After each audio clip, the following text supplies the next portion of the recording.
Gold Coast General Manager of Football, Craig Cameron, has been good enough to join us in the commentary box ahead of the Suns taking on the Blues here at Marvel Stadium. Craig, welcome to 3RW Football, and in many ways, it's back to the scene of the crime. First time back at Marvel Stadium since the start of this horrendous losing streak. Yeah, thanks for reminding me of that, Bruce. It's terrific. What has gone wrong? There's a number of things I think that haven't worked for us. That game particularly, we played probably our best football for the first half of that game. And the second half we fell away badly. I think other than that, there's three other games where we played well enough where we could have got the points. Collingwood, Hawthorn, and last week against the Bulldogs. We played pretty good football and we just haven't got over the line. We played Brisbane and Fremantle. It probably showed us up to be short of the top level of teams. The Fremantle game, particularly in Perth, they looked like the best team in the competition that day, I've got to admit. And we were just really poor against Adelaide. So there's no one thing. There's a number of things. I think there's a little bit of, when you go through a streak like that, a little bit of confidence, I think, probably plays its part, especially last week. I think we put ourselves in the position where we could have won the game, but we didn't. And Craig, the bad news compounded this week with the report that Ben King has changed his mind about staying and looks like will soon join the Hawthorn Football Club. Is that your understanding? Well, it hasn't been confirmed to us directly, either by Ben or his management team. From our perspective, nothing changes. The free agents, the world we live in football now is a world where there's free agents at a lot of clubs, and clubs have to deal with it. Is it a perfect system? I think that's debatable in terms of the free agency system. No, I think the system's fine. So I think in terms of how we manage free agents during the year is something that needs to be looked at. I think we're a professional sport.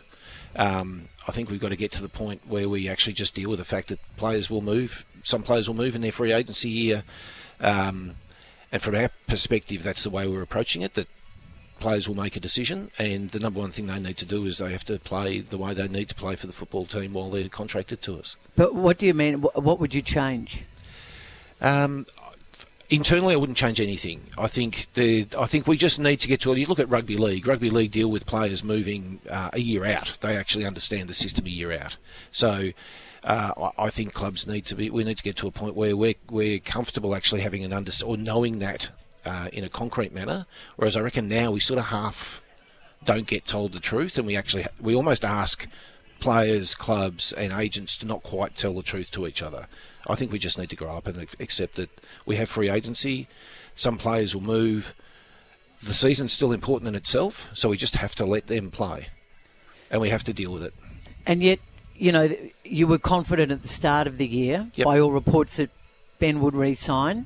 Something's changed. Now, clearly there's personal issues. Partners wanting to return home is often an issue. Go home factor, very close with his brother and family, etc. But it feels like less of a vote of confidence in the direction your team's going. Oh, no, I think they're your words. You don't think that? No, I don't, no. Well, why do you think he's changed his mind? Well, as I said, we haven't been told that at this point. But even if he does return, I don't think it's a vote of no confidence in our football club. Ben's from Melbourne. He spent 8 years with us. He has the right to make that decision. Are you still hopeful that you can convince him to change his mind if that's what's happened? We've got contingencies either way. Where does that leave Jamarra Ugle-Hagan? Because I gather he hasn't reached all the triggers in his current contract. Will he be offered another deal? So he hasn't reached the triggers, that's true. We'll wait till the end of the year to see where that sits for Jamarra. Jamarra's personal life would be, it's miles ahead of where he was this time last year. There's no doubt about that.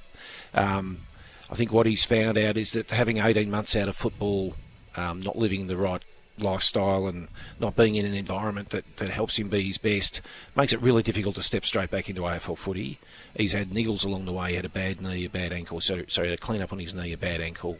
He's had some calf tightness. So we just need to see how we get to at the end of the year before we make that call.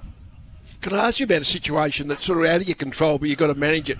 Like a couple of months ago, the public narrative, maybe King's going, maybe Humphrey's going, maybe Walter's going. Like when it was three players from one club, all of a sudden you got this narrative of what's going on, sort of acting like. How did you try to manage that? I mean, certainly the wins haven't came, because it's been a bad couple of months. But I just thought that's a really bad thing to be lobbed on a club because you're not doing it. It's an external narrative, but you've got to manage it somehow. Yeah. Part of it is what we deal with as a football club more than most. I think GWS probably deal with it a little bit as well. The King one is a simple one because he's a free agent, and as I said before, that's his right to explore. The Humphrey one is off the back of what happened last year, clearly. But Bailey's been really happy with inside the football club. He hasn't affected us internally. And Jed, again, out of contract, is a big key forward. He sort of explored the market without really exploring it. It's something that's changing with this next generation of player, that they tend to deal with it, like as in a group, deal with this. It's not affecting the group. Is the way you've looked at it. I mean, you always wonder, how does it affect the locker room atmosphere deep down? No, I think it's this group is growing up with this being the case, whereas we would have grown up with loyalty to the club and players moving was unusual. I also understand the media landscape. This movement of players, in my understanding, is it gets more hits, clicks, whatever it might be, than anything else. So, I mean, my two sons follow it rabidly. They love all this whole player trade movement thing, and which I find odd because they could just ring me up and ask what was going on, to be honest. But they love it, so it's a fair indication of what the market wants. You guys would understand that better than I do. But this current losing streak began straight after another successful stint in Darwin, on field at least. I think undefeated now for 4 or 5 years. Won the 2 games up there this year against the Saints and the Power. But there were noises coming out of the club, particularly from the senior coach while you're in Darwin, about you'd prefer to have these home games back on the Gold Coast. Has the club come to a landing point with fixture requests about to go into the AFL as to where the club would like to play all of its home games moving forward? No, just on the first part, I'm not sure that the noises came out of the senior coach. I think that there's been, where we've come up to the end of the contract with Darwin, it's something that Mark Evans and the board need to move forward with in terms of what we're going to do. And I've got no doubt they've had conversations with the AFL around that. Look, our time in Darwin's been great. We've won, as you said, we've been on a 10-game winning streak. Would have been nice to have a bye straight after 9 days in Darwin, I've got to say, which we didn't. But no, they haven't come to a conclusion at this point. So where it sits at the moment, is it more likely or less likely that the club will play in Darwin even just next year? No, I think it's likely that the club will play in Darwin in some form. Craig, speaking of the coach, obviously 2 weeks ago he made those comments that the season was over. Your president then said it wasn't over, and Damien spoke to the players and clarified his comments and said he regretted them. And look, coaches are difficult to handle straight after a really disappointing loss. And you've been doing this for years now. It's your second stint with Damien, I think. But do you regret maybe not getting to Damien before that press conference, or somebody, media boss or somebody who could have maybe spoken to him before he made those comments? I think that's a fair question. So I've already spoken to Damien about it. I feel that I understood how emotional he was at the end of that game. And one of the things that we love about Damien, apart from being an outstanding coach, is his passion, his drive and his emotional state is great for our footy club. But after that game, when we were really particularly poor, I should have actually spent more time getting him into a better state to go to a press conference. Regardless of what comes out of his mouth, it sits with me to have got him into a better position, I believe, after that game. So, in answer to your question, yes. Is there anything else you do differently in terms of the lead up to this season? I mean, the true footy experts say that too many role players left the club in one hit, and names ranging from Swallow to Ainsworth, just a couple, for varying reasons, including retirement. Do you question your list management? No. Sorry. We question everything at the end of a season, of course, to see what went right and didn't go right. Dave Swallow retired, so that's different. Did we lose some depth? Yes, no, there's no doubt about that. But understanding where we're at as a football club, and you're seeing a retention issue play out in front of you. We had an extraordinary situation where we had 3 years of top-end academy talent coming through, and we've taken 9, 10, 11 academy players in the last 3 years. We think that's really important for the establishment of this group going forward, that we have homegrown and local talent. And that meant that we needed to do some trading to get the required points to bring those players in. Having said that, we also got to a final last year and against Brisbane. We won the final against Freo, which was terrific. We got to a final against Brisbane and we weren't good enough.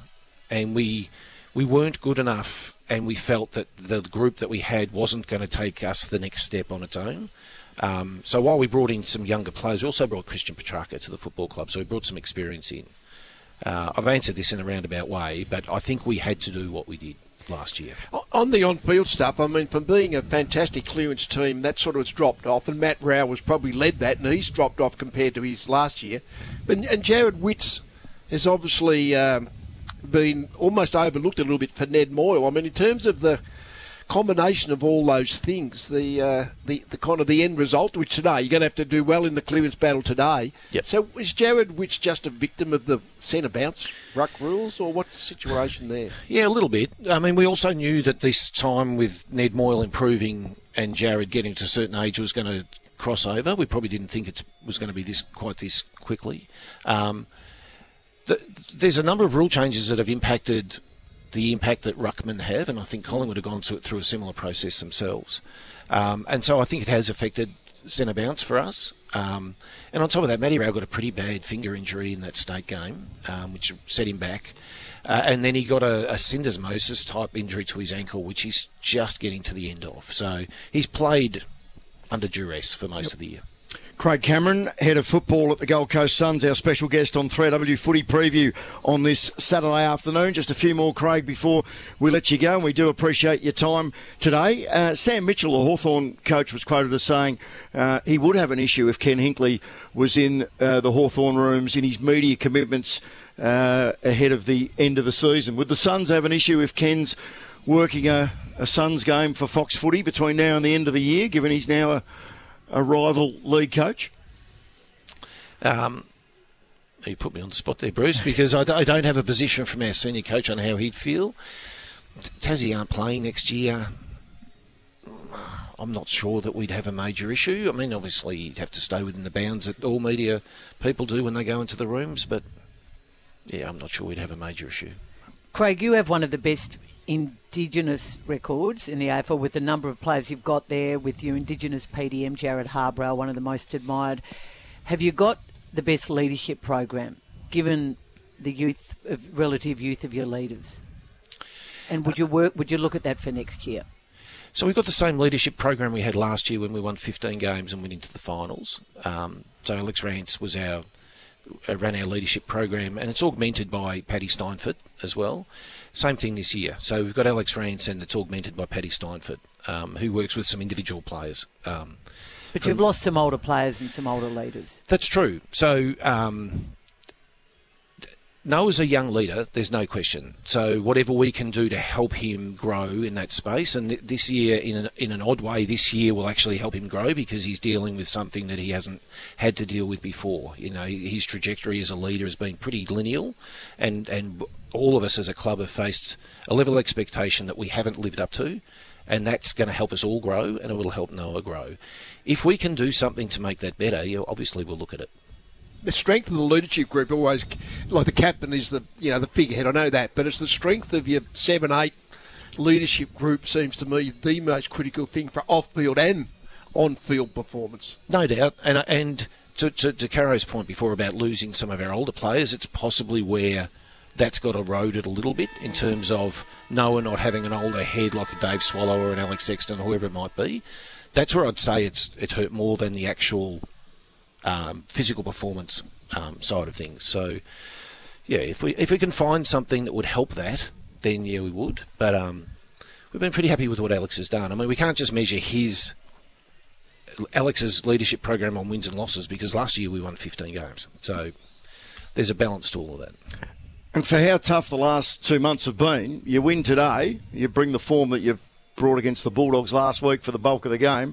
On the live ladder, you're out of the 10 on percentage.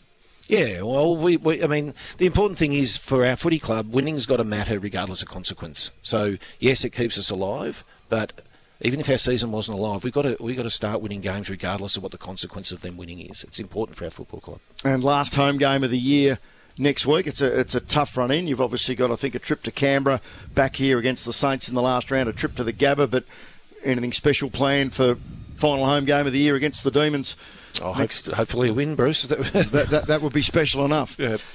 Craig, thanks for joining us today. Always generous with your time. And good luck to the Suns today in a big game against the Blues. No worries. Thanks very much. Craig Cameron, head of football of the Gold Coast Suns.